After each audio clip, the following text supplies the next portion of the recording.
ಎಲ್ಲರಿಗೂ ನಮಸ್ಕಾರ. ನಾನು ಪ್ರಧಾನಮಂತ್ರಿಗಳನ್ನ ಸ್ವಾಗತ ಮಾಡಲು ತಮ್ಮ ಮುಂದೆ ನಿಂತಿದ್ದೇನೆ. Ladies and gentlemen, I am standing in front of you to welcome the leader who has given new direction to the economic growth of our country.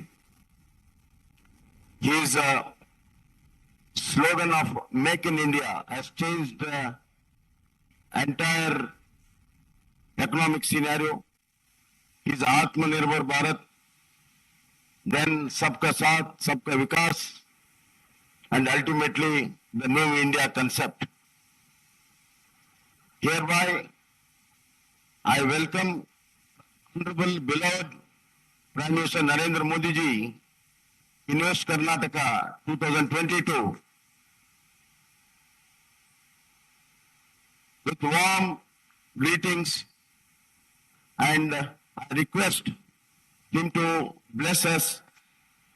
Not only this Invest Karnataka be successful, the economic growth of Karnataka in the great India will be successful.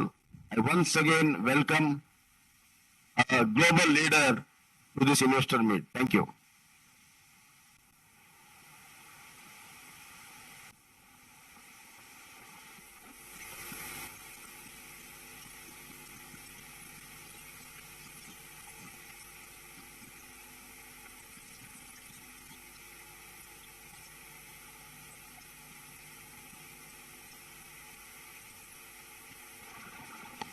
We heartily welcome the Honorable Prime Minister of India. We request the Honorable Prime Minister of India, Shri Narendra Modi ji, to kindly deliver the inaugural address. Ladies and gentlemen, please put your hands together to welcome the Honorable Prime Minister of India, Shri Narendra Modi ji.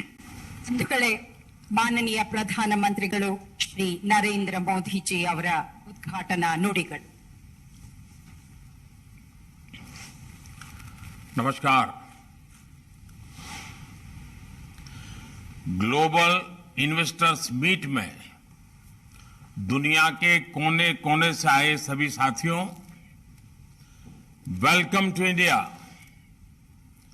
Welcome to नम्मा Karnataka and welcome to नम्मा बेंगलुरु. कल कर्नाटका ने राज्योत्सव दिवस मनाया. कर्नाटक के लोगों और कन्नड़ भाषा को अपने जीवन का हिस्सा बनाने वाले सभी लोगों को मैं बहुत बहुत बधाई देता हूं. ये वो जगह है जहां ट्रेडिशन भी है और टेक्नोलॉजी भी है. ये वो जगह है जहां हर तरफ नेचर और कल्चर, उसका अद्भुत संगम दिखता है. ये वो जगह है जिसकी पहचान वंडरफुल आर्किटेक्चर से भी है और वाइब्रेंट स्टार्टअप से भी है. जब भी टैलेंट और टेक्नोलॉजी की बात आती है तो दिमाग में जो नाम सबसे पहले आता है वो है ब्रांड बेंगलुरु. और ये नाम सिर्फ भारत में नहीं बल्कि पूरी दुनिया में एस्टैब्लिश हो चुका है.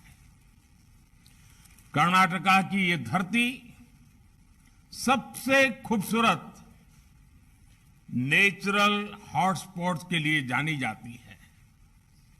यानी कि मृदु भाषा कन्नड़ा, यहां की समृद्ध संस्कृति और हर किसी के लिए कन्नड़िया लोगों का अपनापन सबका दिल जीत लेते हैं. साथियों, मुझे खुशी है कि ग्लोबल इन्वेस्टर्स मीट का आयोजन कर्नाटका में हो रहा है. ये आयोजन कॉम्पिटिटिव और कोऑपरेटिव फेडरलिज्म का सटीक उदाहरण है। भारत में मैन्युफैक्चरिंग और प्रोफेशनल और प्रोडक्शन काफी हद तक राज्यों के नीति निर्णयों पर, नियंत्रण पर बहुत निर्भर होता है। इसलिए अगर भारत को आगे बढ़ना है तो राज्यों का आगे बढ़ना जरूरी है। ग्लोबल इन्वेस्टर्स मीट के जरिए राज्य स्पेसिफिक सेक्टर्स में खुद दूसरे देशों के साथ पार्टनरशिप कर रहे हैं। ये बहुत अच्छी बात है। मैं देख पा रहा हूं कि दुनिया भर की तमाम कंपनियां इस आयोजन में शामिल हो रही हैं। मुझे बताया गया है कि इस प्लेटफॉर्म पर हजारों करोड़ रुपए की पार्टनरशिप की जाएगी। इससे बड़े पैमाने पर युवाओं के लिए रोजगार के अवसर बनेंगे। साथियों, 21वीं सदी में भारत आज जिस ऊंचाई पर है, वहां से अब उसे निरंतर आगे ही जाना है। पिछले वर्ष भारत ने करीब $84 बिलियन का रिकॉर्ड फॉरेन डायरेक्ट इन्वेस्टमेंट हासिल किया था। और आप भी जानते हैं कि नतीजे तब आ रहे हैं जब दुनिया कोविड वैश्विक महामारी के असर और युद्ध की परिस्थितियों से पूरी दुनिया जूझ रही है। हर तरफ अनिश्चितता का माहौल है। भारत में भी युद्ध और महामारी से बनी स्थितियों का विपरीत प्रभाव पड़ा ही है। बावजूद इसके आज पूरी दुनिया भारत की तरफ बहुत उम्मीद भरी नजरों से देख रही है। ये दौर इकोनॉमिक अनसर्टेनिटी का है, लेकिन तमाम देश एक बात को लेकर आश्वस्त है कि भारतीय अर्थव्यवस्था के फंडामेंटल्स मजबूत है। आज के इस फ्रेगमेंटेड दौर में भारत दुनिया के साथ जुड़कर और दुनिया के लिए काम करने पर जोर दे रहा है। इस दौर में सप्लाई चेन्स को ठप पड़ते देखा है, लेकिन इसी दौर में भारत हर जरूरतमंद को मेडिसिन और वैक्सीन सप्लाई करने का भरोसा दे रहा है। ये मार्केट फ्लक्चुएशन का दौर है, लेकिन 130 करोड़ भारतीयों की आकांक्षाएं हमारे घरेलू बाजार की मजबूती की गारंटी दे रही है। और सबसे अहम बात, ये भले ही ग्लोबल क्राइसिस का दौर है, लेकिन दुनिया भर के एक्सपर्ट्स, विश्लेषक और अर्थव्यवस्था के जानकार भारत को ब्राइट स्पॉट बता रहे हैं। और हम अपने फंडामेंटल्स पर लगातार काम कर रहे हैं ताकि भारत की अर्थव्यवस्था दिनों दिन और मजबूत हो। पिछले कुछ महीनों में भारत ने जितने फ्री ट्रेड डील्स किए हैं, उससे दुनिया को हमारी तैयारियों की झलक मिल चुकी है। साथियों, आज हम जिस मुकाम पर पहुंचे हैं, उसका सफर कहां से शुरू हुआ था, ये याद रखना जरूरी है। 9-10 साल पहले हमारा देश पॉलिसी लेवल पर की और उसी लेवल पर क्राइसिस से जूझ रहा था। देश को उस स्थिति से बाहर निकालने के लिए हमें अपनी अप्रोच बदलने की जरूरत थी। हमने इन्वेस्टर्स को रेड टेप के जाल में उलझाने के बजाय निवेश के लिए रेड कारपेट का माहौल बनाया। हमने नए नए उपजाऊ कानून बनाने के बजाय, उलझाने वाले कानून बनाने के बजाय उन्हें रेशनलाइज बनाया। हमने खुद बिजनेस चलाने के बजाय बिजनेस के लिए ग्राउंड तैयार किया ताकि दूसरे लोग आगे आ सके। हमने युवाओं को नियमों में जकड़ने के बजाय उन्हें अपनी क्षमताओं को और बढ़ाने का मौका दिया। साथियों, नए भारत का निर्माण बोल्ड रिफॉर्म्स, बिग इंफ्रास्ट्रक्चर और बेस्ट टैलेंट से ही संभव है। आज सरकार के हर स्फीयर में बोल्ड रिफॉर्म्स किए जा रहे हैं। इकोनॉमिक स्पेस में जीएसटी और आईबीसी जैसे रिफॉर्म्स किए गए। बैंकिंग सेक्टर में रिफॉर्म्स और स्ट्रांग मैक्रो इकोनॉमिक फंडामेंटल्स के जरिए अर्थव्यवस्था को मजबूत बनाया गया।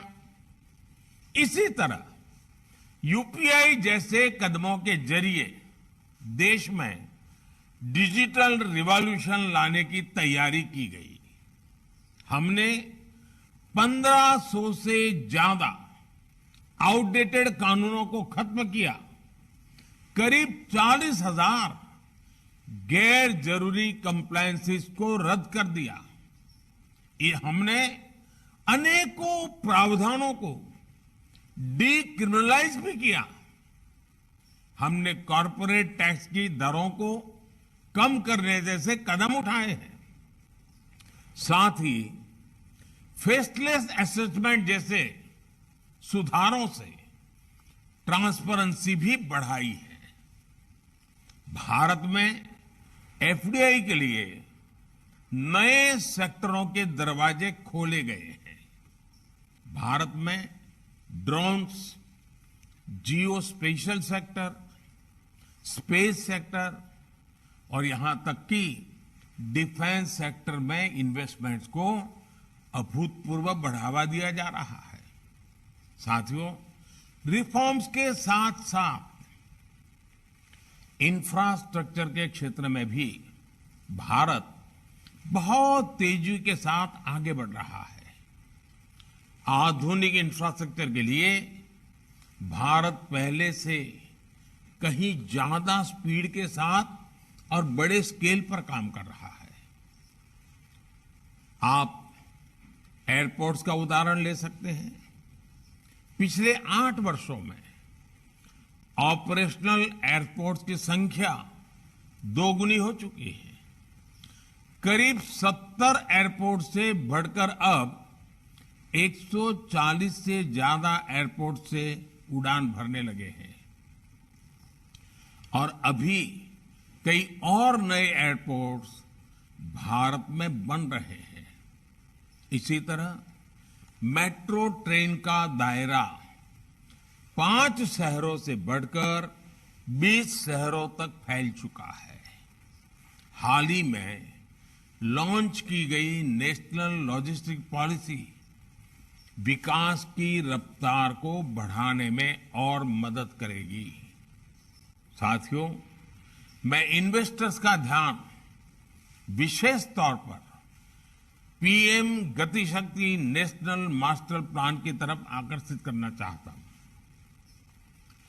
गति शक्ति नेशनल मास्टर प्लान में इंफ्रास्ट्रक्चर निर्माण का तौर तरीका ही बदल दिया है। अब जब किसी प्रोजेक्ट की योजना बनती है तो उसके 3 डायमेंशंस पर सबसे पहले ध्यान दिया जाता है। डेवलपिंग इंफ्रास्ट्रक्चर के साथ साथ एग्जिस्टिंग इंफ्रास्ट्रक्चर का मैप तैयार किया जाता है, फिर उसे पूरा करने के shortest and most effective route पर चर्चा की जाती है। इससे लास्ट माइल कनेक्टिविटी का उसके अंदर बहुत महत्व रखा जाता है, ख्याल रखा जाता है, और उस प्रोडक्ट्स या सर्विस को वर्ल्ड क्लास का बनाने पर जोर दिया जाता है। साथियों, आज जब दुनिया इंडस्ट्री 4.0 की तरफ बढ़ रही है, तो इस औद्योगिक क्रांति में भारतीय युवाओं की भूमिका और भारतीय युवाओं का टैलेंट देखकर दुनिया को आश्चर्य होता है, अजूबा लगता है, दुनिया दंग है। भारत के युवा बीते वर्षों में अपने यहां 100 से ज्यादा यूनिकॉर्न बना चुके हैं। भारत में 8 साल में 80,000 से ज्यादा स्टार्टअप्स बने हैं। आज भारत का हर सेक्टर युवा शक्ति की ताकत से आगे बढ़ रहा है। पिछले वर्ष भारत ने रिकॉर्ड एक्सपोर्ट किया है। कोविड के बाद जो हालात है, उसमें ये उपलब्धि बहुत महत्वपूर्ण हो जाती है। भारत के युवाओं की क्षमताओं का विस्तार करने के लिए हमने इंडियन एजुकेशन सिस्टम में भी अहम बदलाव किए हैं। बीते वर्षों में भारत में यूनिवर्सिटीज, टेक्नोलॉजी यूनिवर्सिटीज और मैनेजमेंट यूनिवर्सिटीज की संख्या में 50% की बढ़ोतरी हुई है। साथियों, इन्वेस्टमेंट और ह्यूमन कैपिटल पर फोकस करके ही विकास के ऊंचे लक्ष्यों को हासिल किया जा सकता है। इसी सोच पर आगे बढ़ते हमने हेल्थ एंड एजुकेशन सेक्टर में इन्वेस्टमेंट्स को बढ़ावा दिया।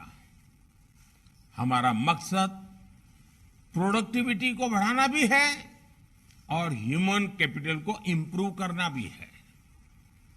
आज एक तरफ हम दुनिया की सबसे बड़ी मैन्युफैक्चरिंग इंसेंटिव स्कीम से उसमें से एक को लागू कर रहे हैं, तो दूसरी तरफ दुनिया की सबसे बड़ी हेल्थ एश्योरेंस स्कीम भी की सुरक्षा भी दे रहे हैं।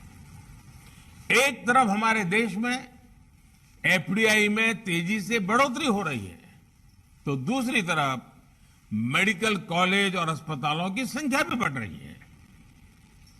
एक तरफ हम बिजनेस के रास्ते में आने वाली रुकावटों को हटा रहे हैं, तो दूसरी तरफ 1.5 lakh health and wellness centre भी बना रहे हैं।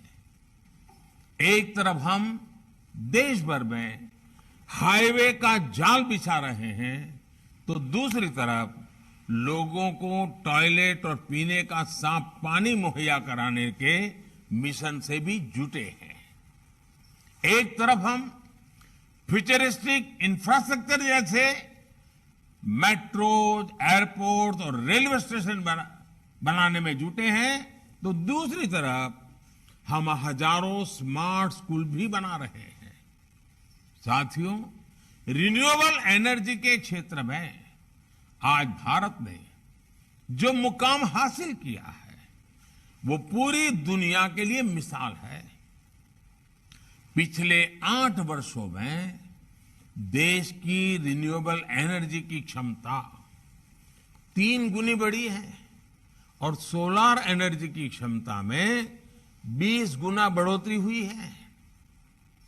ग्रीन ग्रोथ और सस्टेनेबल एनर्जी की दिशा में उठाए गए हमारे कदमों ने ज्यादा से ज्यादा निवेशकों को आकर्षित किया है,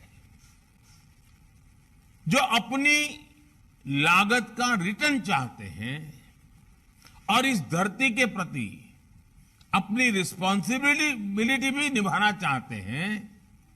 वो आज भारत की तरफ उम्मीद से देख रहे हैं। साथियों, आज कर्नाटका के साथ एक और विशेषता जुड़ी हुई है। कर्नाटका के पास डबल इंजन की पावर है, यानी केंद्र सरकार और राज्य सरकार में एक ही पार्टी का नेतृत्व है। ये भी एक वजह है कि कर्नाटका कई क्षेत्रों में सबसे तेज गति से विकास कर रहा है।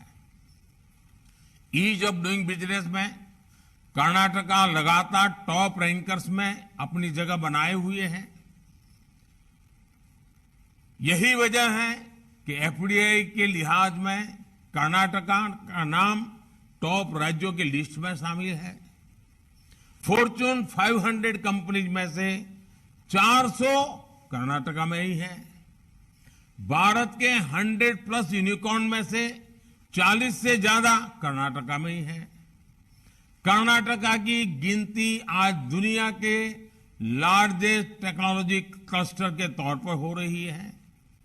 यहां कर्नाटका में इंडस्ट्री से लेकर इंफॉर्मेशन टेक्नोलॉजी तक, फिनटेक से लेकर बायोटेक तक, स्टार्टअप से लेकर सस्टेनेबल एनर्जी तक, हर क्षेत्र में विकास की नई गाथा लिखी जा रही है। विकास के कुछ आंकड़े तो ऐसे हैं कि कर्नाटका सिर्फ भारत के दूसरे राज्यों को ही नहीं, बल्कि कुछ देशों को भी चुनौती दे रहा है। आज भारत नेशनल सेमीकंडक्टर मिशन के साथ मैन्युफैक्चरिंग डोमेन के नए फेज में प्रवेश कर चुका है। इसमें कर्नाटक की भूमिका बहुत अहम है। चिप डिजाइन और मैन्युफैक्चरिंग को यहां का टेक इकोसिस्टम नई ऊंचाई पर ले जाएगा। साथियों, आप जानते हैं कि एक इन्वेस्टर मीडियम टर्म मिशन और लॉन्ग टर्म विजन के साथ आगे बढ़ता है, और भारत के पास एक इंस्पिरेशनल लॉन्ग टर्म विजन भी है। नैनो यूरिया हो, हाइड्रोजन एनर्जी हो, ग्रीन अमोनिया हो, कोल गैसिफिकेशन हो या फिर स्पेस सैटेलाइट्स, आज भारत अपने विकास से विश्व के विकास के मंत्र के साथ आगे बढ़ रहा है। ये भारत का अमृत काल है।